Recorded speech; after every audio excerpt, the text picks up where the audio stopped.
De retour pour une nouvelle vidéo sur la manière d'obtention, bien de traçage d'une droite de tendance à travers des résultats que j'ai obtenus. Alors, je vais le saisir sur une feuille Excel, comme il est montré dans l'exemple juste devant vous. Alors, j'ai noté, en fait, ce sont des résultats d'un essai de limite d'Ederberg pour mesurer la limite de liquidité à travers l'appareil Casagrande à la coupelle. Alors j'ai saisi ici le nombre de chocs qui s'étale de 16 jusqu'à 33 avec des humidités plus ou moins relatives de 37, de 21 jusqu'à 37%. Alors les résultats se sont déjà redressés dans le tableau, dans la feuille. Alors je vais sélectionner le champ de données et par la suite je vais aller vers insertion pour convertir les résultats en courbe. Alors comme vous voyez ici, plus ou moins moi je travaille en version Mac, mais c'est presque la même chose. Alors juste un petit changement par rapport à l'interface graphique, c'est tout. Alors je vais aller vers nuage de points, il est là. Je vais choisir nuage de points et voilà. Alors la courbe il est là, je peux plus ou moins le déplacer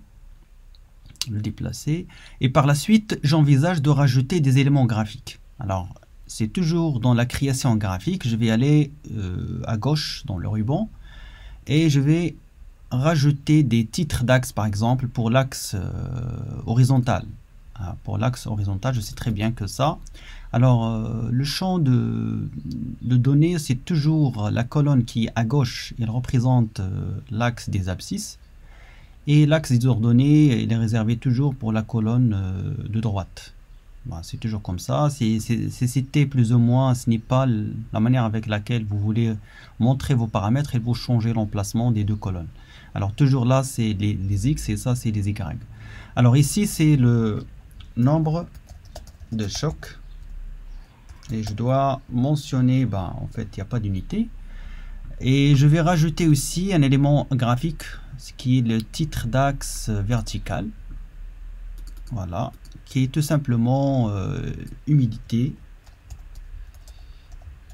qui sera présenté en pourcentage. Voilà.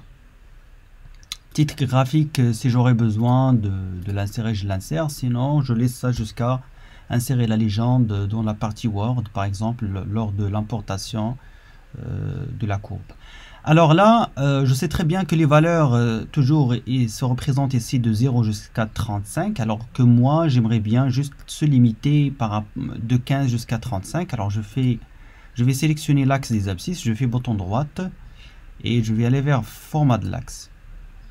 Format de l'axe, alors ici dans les options de l'axe, j'ai les limites en fait que je peux faire, je peux minimiser plus ou moins la valeur minimale de 15. Et je laisse la valeur maximale de 35. Alors, je ferai la même chose pour l'axe des Y. Alors, toujours,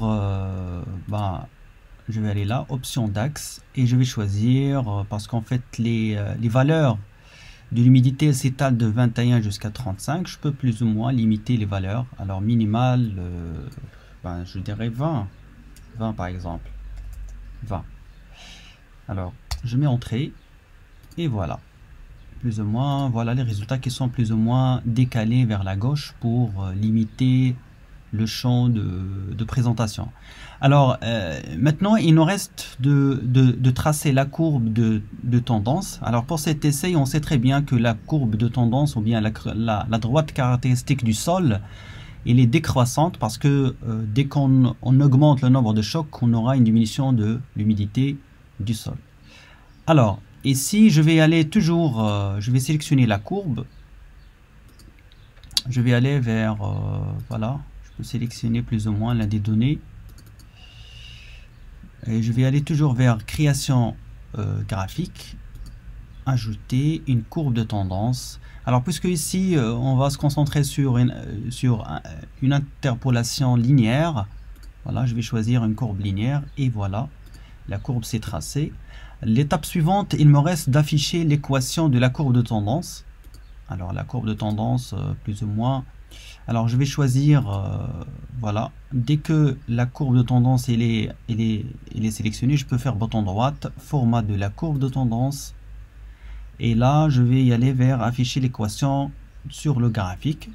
Voilà, je ferme et je me retrouve avec l'équation qui est déjà illustrée sur la courbe. Je peux la déplacer n'importe où.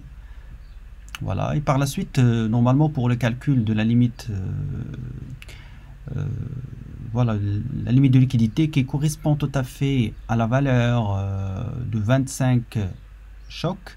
Alors déjà je dois substituer la valeur de x par 25. Alors ceci je peux le faire dans une case ici, je peux faire égal, plus ou moins c'est l'équation, moins 0, voilà, 9477 multiplié par 25, pardon, 25, plus 51,825.